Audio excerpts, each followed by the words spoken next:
Polisi mengungkap motif pembunuhan terhadap anak politikus PKS di Cilegon, Banten.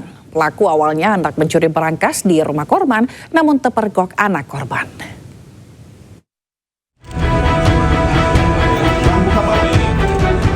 HA, 31 tahun, pelaku pembunuhan terhadap anak politisi PKS di Cilegon, Banten ditangkap.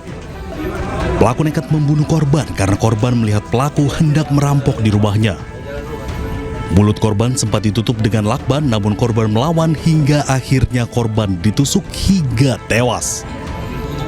Pelaku nekat melakukan aksi kejahatan tersebut karena himpitan ekonomi setelah mengalami kerugian ratusan juta rupiah saat mencoba peruntungan melalui saham kripto. Karena pelaku ini pemilik hutang yang awalnya bersangkutan main saham kripto dengan modal bersama dengan tabungan istri senilai 400 juta rupiah. Kemudian setelah berhasil sampai dengan 4 miliar, ini rugi atau kalah, sehingga pelaku ini meminjam duit dari Bank Mandiri 700 juta. Untuk membahas lebih lanjut mengenai kasus ini, kita sudah terhubung dengan psikolog forensik Reza Indragiri. Selamat siang, Pak Reza. Pak Reza, baik. Pak Reza, kalau misalnya kita melihat begitu ya, polisi merilis kasus ini dan menyebutkan bahwa motif ekonomi di balik kasus pembunuhan ini. Menurut Anda, benarkah ada motif ekonomi dalam kasus ini? Ada dua jenis motif dalam kejahatan. Pertama adalah motif instrumental, yaitu seorang pelaku melancarkan aksinya untuk mendapatkan manfaat tertentu. Pencuri untuk mendapatkan uang berharga bisa disebut sebagai motif instrumental atau motif ekonomi. Yang kedua adalah motif emosional, bahwa seseorang melakukan aksi kejahatan untuk meluapkan perasaan negatif yang dia punya, marah, benci, dendam, sakit hati, takut, dan sejenisnya. Nah, saya tidak paham kalau narasi yang dibangun adalah pembunuhan dilatar belakangi oleh motif ekonomi. Saya tidak paham kalimat itu. Karena seolah-olah pembunuhan dilakukan agar pelaku bisa mendapatkan manfaat tertentu.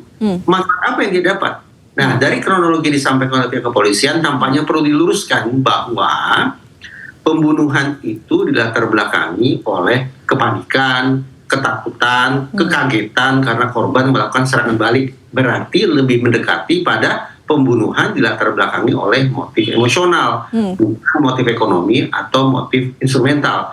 Tapi kalau pelaku yang sama dianggap melakukan pencurian, ingin mendapatkan barang-barang berharga, maka baru masuk akal. Pada bagian pencuriannya itulah berlangsung motif instrumental atau motif ekonomi. Oke, baik. Lalu menurut Anda apakah ada kejanggalan dalam pengungkapan kasus ini, Pak Reza? Kalau kita gunakan kata kejanggalan, saya tidak tahu persisnya ini kejanggalannya ada pada kerja reskrimnya atau ada pada kerja kehumasannya, yaitu bagaimana kepolisian mencoba mengkomunikasikan tentang peristiwa ini kepada publik. Coba kita runut kembali kronologinya. Pada pertengahan Januari, pihak kepolisian mengumumkan bahwa sudah terjadi kasus pembunuhan terhadap seorang bocah umur 9 tahun. Pelaku bisa kita pahami tidak melakukan pencurian karena pihak polisi sendiri yang menyebut tidak ada barang berharga yang hilang dari rumah tersebut. Berarti ini sebatas pelaku pembunuhan, bukan pelaku pencurian dan pembunuhan. 2 pekan berselang, pihak polisi mengumumkan lagi ada peristiwa pencurian dan pelakunya ditangkap oleh pihak kepolisian. Dalam tempo cepat pasca pencurian itu, polisi sudah menyimpulkan bahwa pelaku pencurian ini ternyata adalah pelaku pembunuhan. Pada detik itu saya bertanya-tanya, jadi saya tidak menyimpulkan, saya bertanya-tanya, secepat itukah polisi bisa menemukan kecocokan DNA antara yang ditemukan di rumah pembunuhan dengan pelaku pencurian? Baik, berarti menurut Anda polisi ini terlalu cepat menyimpulkan begitu, Pak Reza? Menurut saya demikian. Nah, perkiraan saya, simpulan yang sedemikian cepat itu boleh jadi mengacu pada hasil studi, merupakan pengakuan salah yang disampaikan oleh pelaku. Diistilahkan sebagai coerced false confession. Maknanya, pelaku memberikan keterangan karena setelah dia ditangkap oleh polisi, dia menjalani interogasi cepat oleh sekian banyak polisi, dan saya tidak tahu apakah ada interogasi yang diwarnai kekerasan atau tidak, tapi kondisi sedemikian rupa bisa membuat seorang terperiksa menyampaikan keterangan tidak sesuai dengan kenyataan, tetapi sebagaimana yang diinginkan oleh pihak yang bertanya kepada dirinya. Ini yang diistilahkan sebagai coerced false confession, pengakuan palsu, pengakuan keliru yang diberikan karena berada di bawah tekanan atau paksaan. Catatan penting, proses hukum termasuk di persidangan nanti tidak cukup hanya mengandalkan pada pengakuan. Bahkan sesungguhnya pengakuan tidak dibutuhkan. Karena proses persidangannya akan mengandalkan pada pembuktian. Orang terdakwa boleh ngomong ngalor ngidul ke sana kemari, berdusta ke sana dan ke sini, tetapi selama pembuktian membuktikan bahwa memang dia adalah seorang pelaku, maka lupakan pengakuannya. Karena sekali lagi, proses pertanggungjawaban pidananya mengandalkan pada pembuktian. Baik. Lalu Pak Reza, misalnya yang dikatakan ia niatnya mencuri, lalu ketahuan membunuh. Mungkinkah seorang pencuri yang ketahuan mencuri ini melakukan pembunuhan dengan menusukkan belasan kali senjata kepada korban? Dan anak SD pula. Kalau dia disebut sebagai pelaku pencurian, pasal pencurian dalam KUHP sudah jelas ya. Nah, pertanyaannya, barang apa yang dia curi? Ya, polisi sendiri yang sudah mengumumkan bahwa tidak ada barang berharga yang hilang dari rumah tersebut. Maka bagaimana kita sebut dia sebagai pelaku pencurian? Yang tampaknya terjadi dan bisa kita tarik sebagai sebuah simpulan adalah pelaku pembunuhan terhadap anak berumur 9 tahun. Saya tidak tahu bagaimana kemudian polisi mengkonstruksi situasinya atau membangun ceritanya bahwa itu adalah pelaku pencurian. Saya tidak tahu, karena polisi, sekali lagi saya nyatakan bahwa polisi mengumumkan tidak ada barang berharga yang hilang dari rumah tersebut. Baik. Terima kasih Pak Reza Indragiri telah bergabung di iNews Siang. Salam sehat Pak, sampai ketemu lagi. Terima kasih. Ya, pemirsa, kita ke informasi selanjutnya, di mana petugas BNN ini menggerebek sindikat pengedar narkoba di apartemen di Jakarta Utara.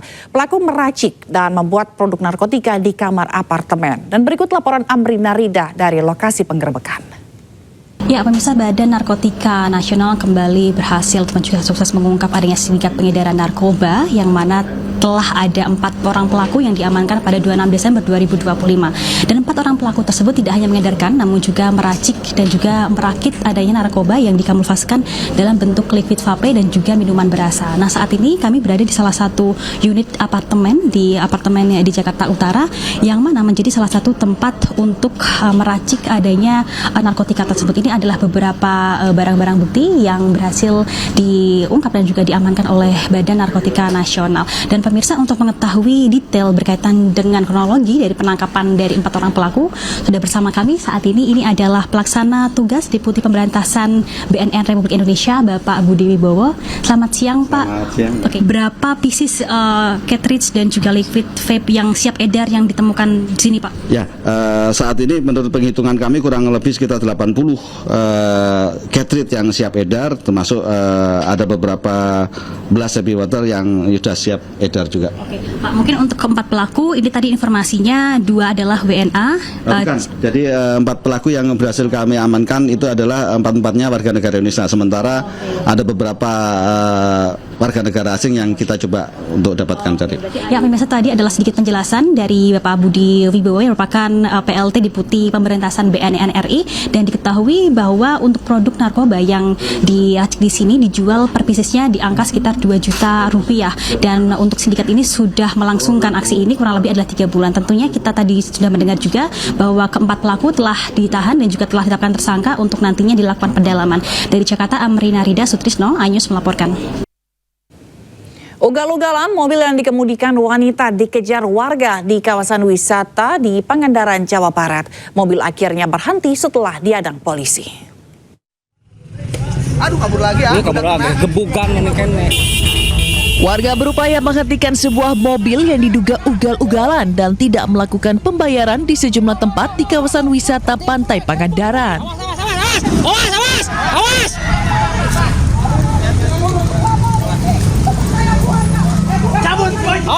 Warga mengejar mobil yang dikemudikan wanita. Mobil akhirnya berhasil diadang oleh 2 polisi di sekitar kantor Kecamatan Pangandaran. Batin. Pengemudi wanita asal Bandung ini diamankan polisi agar tidak diamuk massa. Pengemudi beserta kendaraannya dibawa ke Mapolres Pangandaran untuk pemeriksaan lebih lanjut. Diduga pengemudi mobil mengalami depresi setelah ibu dan suaminya meninggal dunia. Mengendarai kendaraan dengan ugal-ugalan di kawasan pantai wisata Pangandaran. Pada saat ini kami dari Pamapta dan Satreskrim telah melaksanakan pemeriksaan awal, kemudian kami berkoordinasi dengan keluarga yang bersangkutan dan Dinas Sosial, kemudian Dinas Kesehatan. Polisi masih memeriksa intensif pengemudi wanita tersebut. Polisi mengimbau agar masyarakat tidak terprovokasi video viral dan menyerahkan sepenuhnya penanganan kasus kepada pihak berwenang. Dari Pangandaran, Jawa Barat, Irfan Ramdiansyah, iNews melaporkan.